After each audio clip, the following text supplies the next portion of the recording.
Okay, are you guys ready for another one of these little bad boys right going on right here? Had me some energy drinks this morning, and hi y'all, was good, baby? Oh yeah, you know I'm ready. I've been leaving little tidbits and secret messages for myself along these videos, and it's been so fun. So here I'm just doing a couple of exercises, the zebra lines. I'll go over that a little bit later on in a different video, but definitely check out the other videos in the description if you want to get to know more of those basics. But just warm-up tools. So here I'm really deciding what to do, and if you can see, like, I usually start off with a rough sketch, pen and paper, take a picture, scan it in however you need to get it in there, and just go to town on it, you know, with a little bit of line work, and then doody-doo. So I'm getting my reference picture, and a lot of people have been saying, like, where do you get your reference pictures? I make my reference pictures most of the time. That's what you gotta do sometimes. You just gotta, put in that little extra bit of work. Well, if you don't got your reference images right, or you can't draw right, or whatever, then you then take toy models or whatever you need to make it work. Take pictures of real cars or whatever it needs to get done. You do it. You do it, even if you have to post for yourself. Oh man. Rick and Morty in this right now.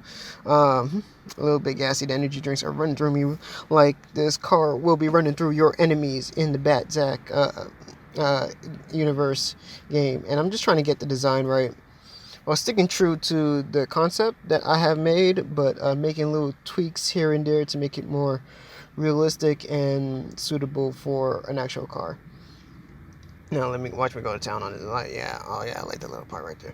Now, obviously, like halfway through it, you realize that I am only doing one side because on the real, it's always just. I mean, it's a symmetrical item. It's a car. Like, just duplicate it. So you see that little line right there? Yep, that's a little duplicate line right there.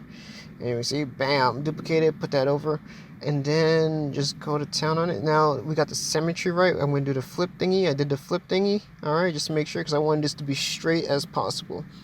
So just because of that, bam, it's just that little time of extra work and whatnot. So yeah, now I'm just making a little rough of the design of the cards. That way I can size this up right and then fill in the blanks. Don't worry. Okay, yeah.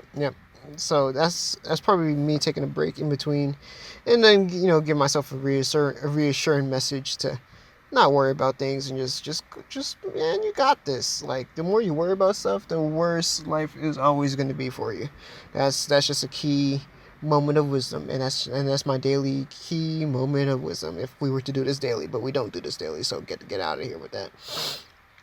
And bam, you see me like about to make that same mistake all over again, but bam, no, I want to make sure that it is down that little line, that little sweet ass line.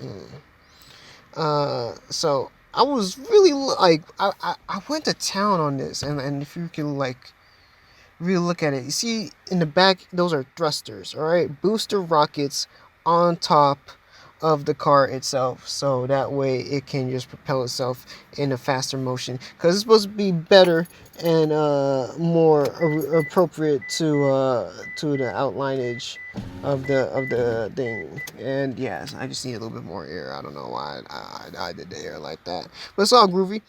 um So we're only 3 minutes into this, but it's all good.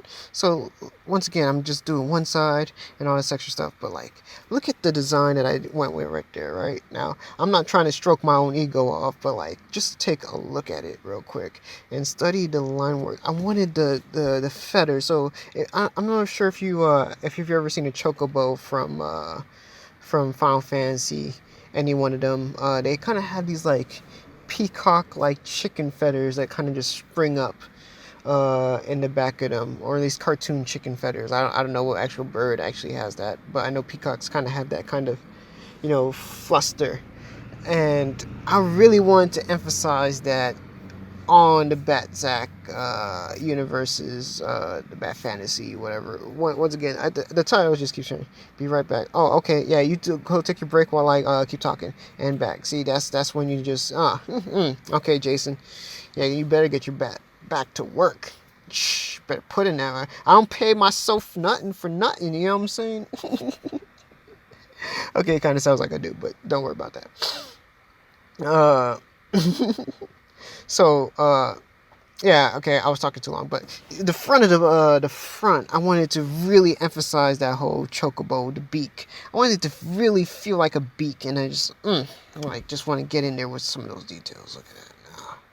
And I wanted to make it feel armored as hell. Like if you were to like throw a rocket at this thing, it will bounce off and come back at you. So bam, there's me doing the cheat code, duplicate all over again. Just fix up those little in-between lines. See those little intersecting lines? I don't fix it right away because I want to get into the fun part, and that's painting this little bad boy. Or digital painting or whatever you want to call it. Like, it doesn't matter. It's still putting colors on something. So coloring. We're going kindergarten up in here. So now, right now, I put on like a little base.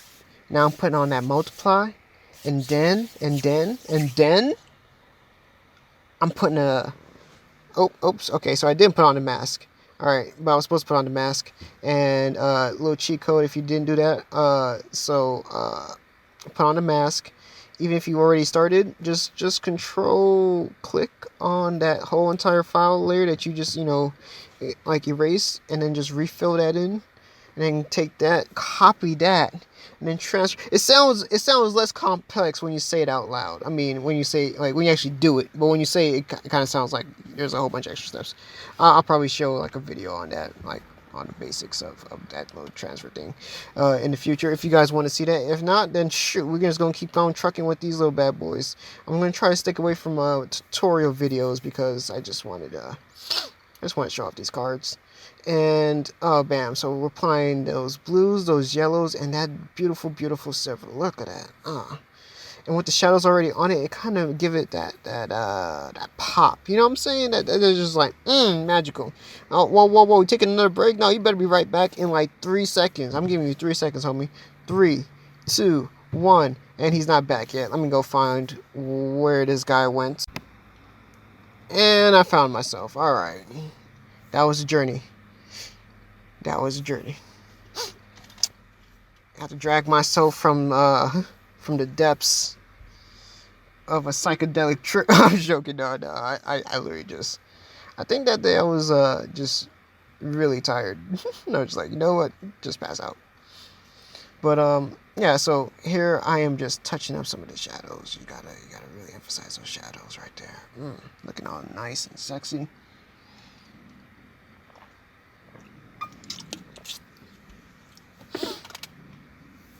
All right. And we're just gonna do a quick little time skip because we know what you really want to get into the overall finesses of it all. So I will be skipping ahead just a little bit. Split. All right, and bam. So now I'm gonna start adding that little shine that you're gonna be seeing in the actual card. So there's the lights. I want to like kind of have that chicken feel, but yeah, there we go. So I'm just spreading that out with some of the blending tools. I'm using mainly watercolor just because I want that like what's the word I'm looking for? That unclean, kind of scratched up, like watery feel. Like it just looks like it's more metallic. Like it just spreads more metallic wise. Like there's a little bit of shine, but there's a little bit of ridges in there. I don't really know how to describe it, but I am trying my best. So right here, I am just adding a nice little light layer. And now I start off with a normal. That way it doesn't just straight up blind me at 100%. But, just add those colors in and then just like kind of blend them in there together. Because I wanted to have like that fiery feel. Because the actual card of the Bat Chochobo mobile thingy, it's going to have like its own little... Like, it's going to have its own little showcase card. Like, how the rest of the cards... It's like its own character or summon or whatever you want to call it. But, it's one of those... Is one of those type of cards. But since this is like a straight up attack... Like, I just wanted it to be... to be something. And add stuff. So... I took some time to really think about what does add stuff mean. And... I just go to town on it just a little bit, but overall the card doesn't really change much besides just adding a little bit of nice little fiery fires. And this is where we pretty much add the fiery fires. So took off the line layer, that brain fart right there, and you can see all the imperfections just all creeping in. And I'm just gonna come in and refine just a little bit of that and add a little bit more shadow. That way it just adds that nice little shine right there. That's what you gotta do sometimes. You just gotta just blend it out. And I'm just gonna time skip just a little bit of that right around here so we can just pass that. And here we're gonna be adding that sweet special effects that are gonna be coming all over the place. And bam, oh yeah, I'm just gonna take that burst. Now this is the first time I really manipulated this particular tool, so I was just messing around with it, and it's a pretty fun tool to manipulate. I was making shapes and it wasn't going exactly the way I thought it would be, so then I just put a mask on it and I just took away from what I thought was like super excess. And now I'm just adding like shade and just oh wait, my bad, that was the finger tool. And what happens is like I covered the whole entire area that and just dragged it out, and it didn't do exactly what I thought it would, or what it normally does. It dragged it and made like after images of it, like it was just like dragging the shape and just propping it off. I'm not sure if it was a little bit on the lagging side, but I like that effect, so I saved that preset, and I will be sharing that with people if they want to use that same exact way that I have used it here. Once again, that was a fluke, so if it doesn't like work on your computer, laptop, Mac abomination thing that you want to call your screen of choice, yeah, I apologize, but this is the settings that I found that worked that way. So, I can't really help you there, buddy. But other than that, bam. And that is it. And there's the card right there in all of his magnificent glory. Alright, so if you have any questions, please drop a like, comment, all that good stuff like that. If you want to see the new update for the cards themselves, please check out the website at Patreon in the description right there. Patreon. We are BatFantasy or BatFantasy at Patreon. We're gonna double check on that. But BatFantasy at Patreon. Or we are BatFantasy at Patreon. # Joker must die.